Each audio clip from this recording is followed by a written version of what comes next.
Muy buenas a todos. Antes de meternos en faena, quiero mandar un agradecimiento enorme al blog La Playlist del Yello. De verdad, sin su fantástico trabajo, este análisis no estaría aquí. Así que, dicho esto, vamos al lío. Venga, pues nos metemos de lleno en la espectacular historia de Tommy. Una auténtica odisea, ¿eh? Un viaje que, de verdad, le dio una vuelta de tuerca a la historia del rock para siempre.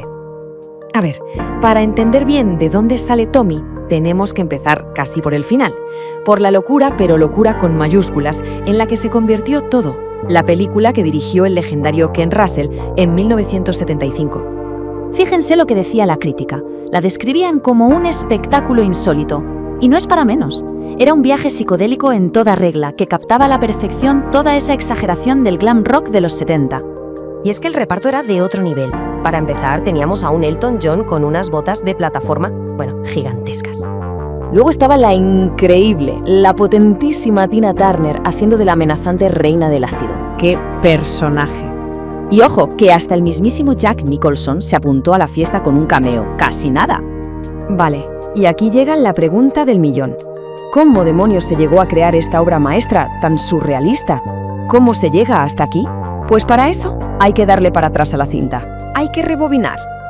Venga, nos vamos a finales de los 60, una época en la que los The Who estaban en una encrucijada bastante seria, la verdad.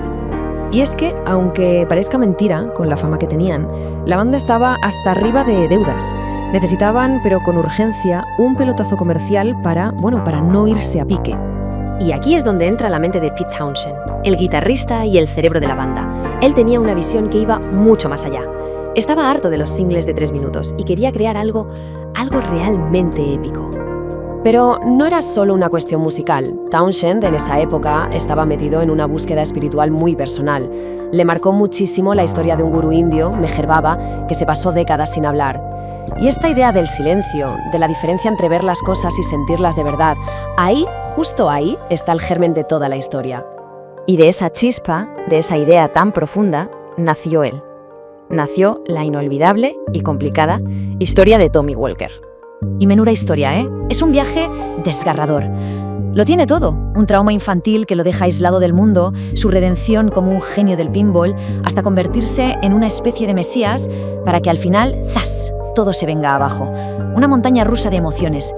De hecho, la historia tiene partes tan oscuras, sobre todo las que hablan de abusos, que el propio Townshend se sintió incapaz de escribirlas. Le pasó el marrón, por así decirlo, al bajista, a John Entwistle, porque sentía que él no iba a dar con el tono justo para algo tan crudo.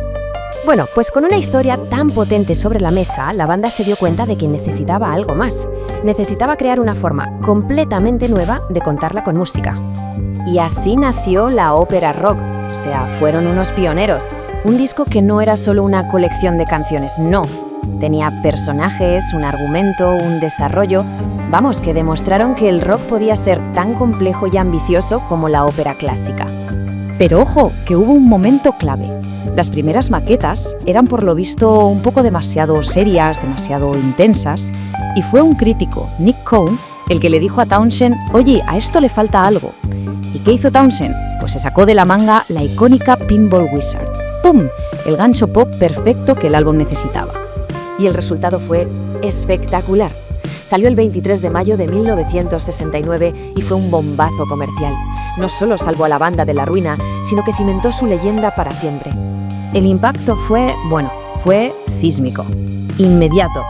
De la noche a la mañana, The Who pasaron a ser superestrellas mundiales.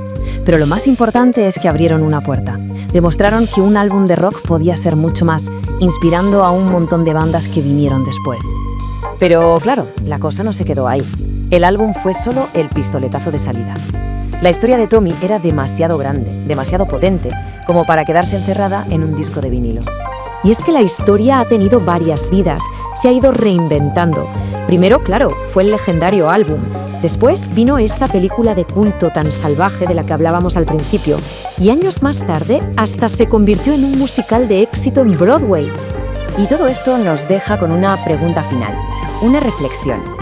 Después de todo este espectáculo, de toda esta locura, ¿qué es en realidad la historia de Tommy? ¿Es una historia de superación o es más bien una advertencia sobre los peligros de la fama y de la fe ciega?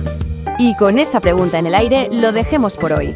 Para seguir explorando más historias musicales tan increíbles como esta, la recomendación es clara. Hay que visitar el blog que ha hecho posible este espacio, la playlist del Yello.